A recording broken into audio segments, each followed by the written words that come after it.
Diabetes ఒక hormone లోపం వల్ల వచ్చే డిజార్డర్. ఈ వ్యాధి గురించి మనం చాలా విషయాలు తెలుసుకుందాం. డయాబెటీస్ రెండు రకాలుగా ఉంటుంది. Diabetes type 1, type 2. మరి 115 నుంచి మన ప్రపంచంలో ఇది కొన్ని కోట్ల మందికి ఉంది. 100లో 7 మందికి ఈ డయాబెటీస్ అని ఉంది. ఇంటర్నేషనల్ డయాబెటీస్ ఫెడరేషన్ వారు నివేదిక ప్రకారం చాలామంది డయాబెటీస్తో చనిపోయారు. 100లో 7 మందికి డయాబెటీస్ ఉంది. డయాబెటీస్ 115 ఉంటే ఫ్రీ డయాబెటిక్గా నిర్ధారణ చేసుకోండి. కొంతమందికి ఇన్సులిన్ అవసరం అవుతుంది, కొంతమందికి మందులు అవసరం కావచ్చు, మందులు అవసరం అవుతాయి. కాబట్టి డయాబెటీస్ ఎలా గుర్తించాలి, ఇన్సులిన్ ఎప్పుడు తీసుకోవాలి అనే విషయాన్ని గురించి ఈ వీడియోలో చక్కగా చెప్తుంది. 175 ఉంటే మనకు పూర్తి డయాబెటీస్ వచ్చినట్టుగా నిర్ధారించుకోండి. అయితే ఈ కాంప్లెక్స్ ఎక్కువ కాలం డయాబెటీస్ పోతున్నట్టయితే మనకు అనేక సమస్యలు వస్తాయి. ఏ ఆహారం అయితే మనం తింటామో ఆ ఆహారంలో గ్లూకోజ్ ఉత్పత్తి అయ్యి శరీరంలోని రక్తంలో కలుస్తుంది ఆ చక్కెర పదార్థం అనేది. ఆ చక్కెర పదార్థం వల్ల ఈ యొక్క కణాలలో చేరకుండా ఏమవుతుంది, రక్తంలోనే ఆ చక్కెర ఉండిపోవడం వల్ల మనకు అనేకమైనటువంటి వ్యాధులు, కిడ్నీ ఫెయిల్యూర్ కానీ, కళ్ళు పోవడం కానీ, కాలు తీసేయడం కానీ జరుగుతుంది. ఇలాంటి సమస్యలు, నరాల బలహీనత వంటి వ్యాధులు వస్తాయి. అయితే దీనికి ఇన్సులిన్ ఒక తాళం చేయి లాంటిది. మనము చక్కెర, మన రక్తంలోని చక్కెర గ్లూకోజ్గా మారటానికి మరి ప్యాంక్రియాస్ నుంచి ఉత్పత్తి అయ్యే ఇన్సులిన్ అవసరం అవుతుంది. కానీ కొంతమందిలో ఈ యొక్క గ్లూకోజ్ రక్తంలోకి, కణాల్లోకి పోవడం ఆగిపోతుంది. కాబట్టి మనకు ఈ యొక్క పేషెంట్స్కి అందరికీ కూడా ఇన్సులిన్ చాలా అవసరం అవుతుంది. డయాబెటీస్ 115 ఉంటే ఫ్రీ డయాబెటిక్గా మనం నిర్ధారణ చేస్తాం. అంటే మనం టైప్ 1 డయాబెటీస్లో ఇన్సులిన్ అనేది ఉత్పత్తి కాదు. ఈ యొక్క ప్యాంక్రియాస్ గ్రంథి సరిగా పనిచేయదన్నట్టు. అంటే మన శరీరంలో ఉన్న యాంటీబయాటిక్స్ను ఏం చేస్తాయంటే సెల్ను నాశనం చేసేస్తాయి. కాబట్టి వారి లోపల ఇన్సులిన్ ఉత్పత్తి కాదు. కానీ టైప్ 1 అది. టైప్ 2 డయాబెటీస్ అంటే ఇన్సులిన్ ఉత్పత్తి అవుతుంది, కానీ బీటా కణాలను మన రోగనిరోధక శక్తి నాశనం చేయడం వల్ల తక్కువ ఉత్పత్తికి అవుతుంది. కాబట్టి ఇన్సులిన్ బయట నుంచి మనము ఇంజెక్ట్ చేయడం జరుగుతుంది. కొంచెం తక్కువగా ఉంటుంది టైప్ 2 డయాబెటీస్లో. అంతేకాకుండా మరి ఇలాంటి జంక్ ఫుడ్ అంటే చాలా తీపిగా ఉండే మైదా పిండితో చేసినటువంటివి తింటే షుగర్ లెవెల్స్ చాలా హై లెవెల్ అంటే చాలా ఎక్కువ పెరుగుతాయి. ఈ లెవెల్స్ మనము షుగర్ తక్కువగా తీసుకోవాలి, పూర్తిగా అవాయిడ్ చేయాలి. మిల్లులో తయారైన చక్కెరను మాత్రము పూర్తిగా అవాయిడ్, అంటే అసలు తినకూడదు. మనం ఆహారంలో చక్కెరను తినకూడదు అన్నట్టు. తర్వాత డయాబెటీస్ ప్రపంచాన్ని మొత్తాన్ని బాగా ఏదైనా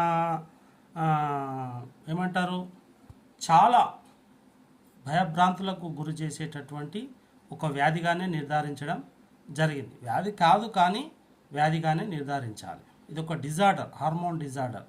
శరీరంలో ఉత్పత్తి అయ్యే గ్లూకోజ్ శరీర రక్త కణాలకు చేరాలంటే వాటికి ఇన్సులిన్ ఎంతో అవసరం. ఈ ప్యాంక్రియాస్ సరిగా పనిచేయడం వల్ల టైప్ 2 డయాబెటీస్ వస్తుంది. మీరు ఎలాంటి ఆహారం తినాలంటే మనకు చక్కెర తక్కువగా ఉండే, కొవ్వు పదార్థం తక్కువగా ఉండే ఆహార పదార్థాలు తినాలి. వంశపారంపర్యంగా కూడా కొంతమందికి వస్తుంది ఈ యొక్క టైప్ 2 డయాబెటీస్. మరి వాళ్ళకు కూడా కొంతమంది ప్రెగ్నెంట్, 3వ రకం డయాబెటీస్ ప్రెగ్నెంట్ వాళ్ళలో వస్తుంది. ఒక కొన్ని రోజులు, నెలల తర్వాత అది తగ్గిపోతూ ఉంటుంది. ఈ డయాబెటీస్ చాలా మనిషిని బలహీనపరుస్తుంది. అనేక అవయవాలపైన మరి దాని చక్కెర ఒత్తిడి ఉండటం వల్ల మన శరీరంలో అనేక అవయవాలు పాడవడం అనేది జరుగుతుంది. మొట్టమొదట కళ్ళండి, మన శరీరంలో పాడయ్యేటివి కళ్ళు. ఈ కళ్ళు పాడవుతాయి శరీరంలో. తర్వాత చాలా రకాలైనటువంటి సమస్యలు అయితే కూడా ఉన్నాయి. ఈ యొక్క సమస్యలు ఏమిటంటే మనకు సంబంధించినంత వరకు ఈ యొక్క డయాబెటీస్లో కళ్ళు డ్యామేజ్ జరుగుతుంది. కంటి పొర శుక్లాలు అంటాం కదా, ఆ శుక్లాలు అనేటివి దెబ్బతింటూ ఉంటాయి. కాబట్టి మీరు ఈ యొక్క ఈ వ్యాధిలో కళ్ళు తర్వాత కిడ్నీలు దెబ్బతింటాయి. దీనికి ముఖ్య కారణం ఏంటంటే చెప్తాను. సాధారణంగా షుగర్ మన శరీరంలో ఎక్కువైపోయింది అనుకోండి, ఏం చేయాలప్పుడు? ఏం చేసేది ఉంటుందంటే ఎప్పుడైతే ఎక్కువైతుందో హెల్తీ ఫుడ్ అంటే చక్కెర తక్కువగా ఉండే ఆహార పదార్థాలు తినాలి. జంక్ ఫుడ్ తినడం వల్ల చాలా అయితే ప్రాబ్లమ్స్ వస్తాయి. మరి కళ్ళ ప్రాబ్లం అయితే చాలా సివియర్గా ఉంటుంది, శుక్లాల వ్యాధి వస్తుంది. తర్వాత ఇంకా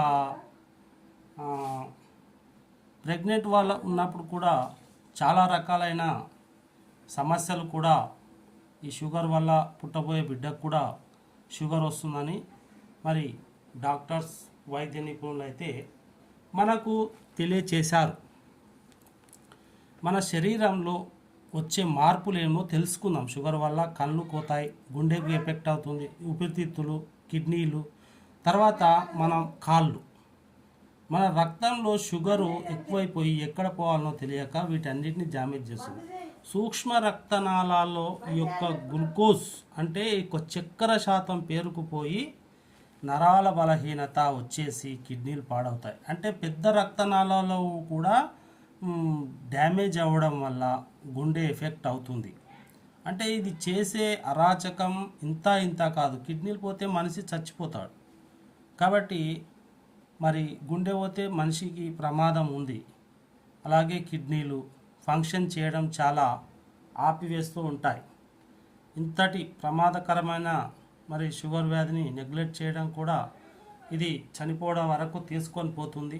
మన శరీరంలో పేరుకుపోయిన చక్కెరను ఎప్పుడప్పుడు మనకు ఇన్సులిన్ గ్రహించి మరి సెల్యులర్ పద్ధతి ద్వారా అంటే దా యొక్క కణంలోనికి పంపిస్తే అది కణంలో నుంచి ఏమవుతుంది, శరీరానికి శక్తి అందిస్తుంది. ఆ విధంగా మనకు ఈ యొక్క షుగర్ అనేది పనిచేస్తుంది. కానీ షుగర్ వ్యాధి ఉన్నవారికి ఈ యొక్క ఇన్సులిన్ తక్కువగా ఉత్పత్తి అవ్వడం వల్ల ఇన్ని సమస్యలు, ఇన్ని అవయవాలకు డ్యామేజ్ చేయడం అనేది జరుగుతూ ఉంటుంది. సాధారణంగా వెయిట్ లాస్ అవ్వడం కూడా, బరువు పెరిగిపోవడం కూడా జరుగుతూ ఉంటుంది. ఈ యొక్క సూక్ష్మనాళాలు కనిపిస్తున్నాయి, పాదాలలో ఈ యొక్క సూక్ష్మ రక్తనాళాలకు రక్తం సరిగా అందక, శక్తి సరిగా అందక ఆ కాలు కూడా కొట్టేసి తీసేయవలసిన పరిస్థితి కూడా షుగర్ వల్ల వస్తుంది. కాబట్టి షుగర్ వ్యాధి ఎంత ప్రమాదకరమో మీరు తెలుసుకోండి. ఇప్పుడు పెద్ద రక్తనాళాలు, సిరలు, ధమనులు ఉంటాయి కదా, ఇందులో కూడా ఈ యొక్క రక్తనాళాల్లో చక్కెర శాతం పెరిగిపోవడం వల్ల ఏమవుతుంది, గుండెకు ఎఫెక్ట్ అవుతుంది. ముఖ్యంగా మరి ఈ యొక్క శరీరంలో ఉండే అనేక అవయవాలకు మనము దెబ్బతినడానికి డయాబెటీస్ ఒక్క వ్యాధితో శరీరం అంతా డ్యామేజ్ అనేది జరుగుతుంది. ఈ యొక్క లెస్ దాన్ 39 మోల్ అంటే ఇది నార్మల్ ప్రీ డయాబెటీస్ ఇక్కడ ఇచ్చిర్రు. అంటే 100 ఉంటే నార్మల్ అండి.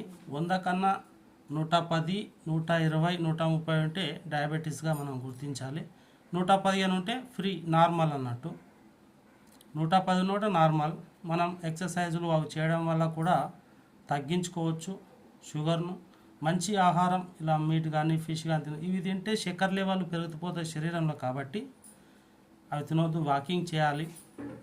ఈ విధంగా చేస్తూ ఉంటే వంశపారంపర్యంగా వచ్చిన డయాబెటీస్ కానీ ఏది కానీ తగ్గిపోతుంది. ఉబకాయం కూడా డయాబెటీస్ వల్ల వస్తుంది. బుర్ర మరీ పెరిగిపోవటం ఈ విధంగా జరుగుతుంది. మరి ఈ బాడీ మాస్ ఇండెక్స్ అనేది ఏ విధంగా ఉంటుందంటే ఇక్కడ చూపించిన విధంగా ఉంటుంది. అనేక విధాలుగా మనకు ఈ యొక్క శరీరం మొత్తం డ్యామేజ్ అవ్వడానికి, ఖరాబ్ అవ్వడానికి షుగర్ వ్యాధి అనేక వ్యాధులకు డోర్ ఓపెన్ చేసినట్టే.